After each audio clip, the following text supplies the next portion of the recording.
I am Jane Arnold. I work here on the Ohio State Marion campus, and I am the coordinator of career services. In 2015, I was diagnosed with MS, and that came as pretty much a shock to me out of nowhere. It was discovered accidentally through an MRI I had for an unrelated diagnosis for something else when they discovered these lesions on my brain.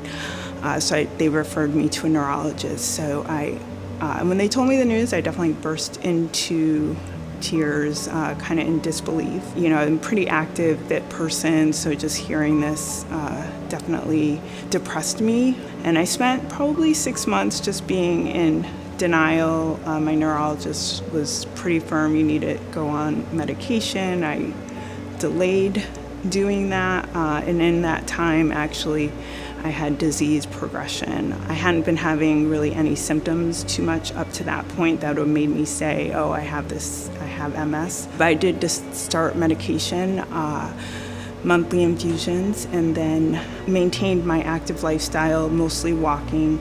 But in 2020, I really started to notice having issues with muscle spasticity in my legs, making it hard to walk, making it hard to just do my everyday things I wanted to do, knowing my leg could cramp up at any moment, sometimes for hours, sometimes for days, sometimes for weeks. And so at that point, my neurologist, I had an office visit, and I had just been kind of going along like this for 7 or 8 months with these issues, and she saw me and said, why don't you see our physical therapist? So I started seeing a physical therapist who specializes working with people with neurological problems.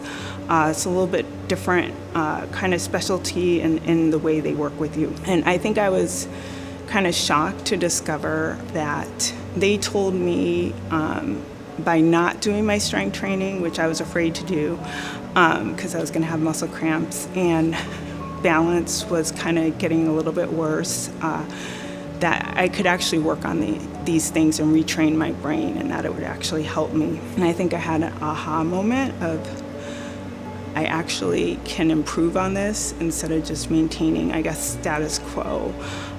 Just walking wasn't going to be enough. So I think from that point forward, I was just followed strict adherence to everything they taught me, and I'm still doing 3 years later now. Strength training 3 days a week, stretching every day. I take walking breaks throughout the day just to keep my legs moving from getting stiff, and I have not had any problems with muscle spasticity. Since that point, my balance, I can stand with my eyes closed now, which I could not do in 2020. I couldn't take a step with my eyes closed. Now I can walk across a room with my eyes closed.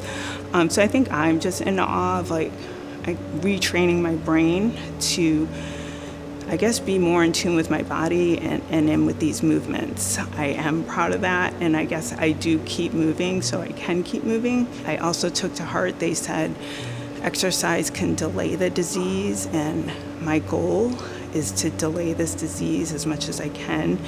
They tell me to think of my 20-year-old self 20 years from now. What I'm doing now is really gonna help me 20 years from now. So I'm gonna keep doing what I'm doing, and I kind of have that use it or lose it mentality as I go through everyday life. Every day I ask myself, and I encourage others to do this, just to say, what can I do today to be better for myself? What can I do today to take care of myself as I move forward in life? And every day that might be different, but I think you have to stop and ask yourself, what can you do for yourself today? And take action every day, because your future self, I think, is going to thank you for that. I know that's been the case for me. I wake up in the morning and I plan, what can I do for myself today? And that's just an important part of my life, and it's just become a standard part of my life. And I encourage others to do the same.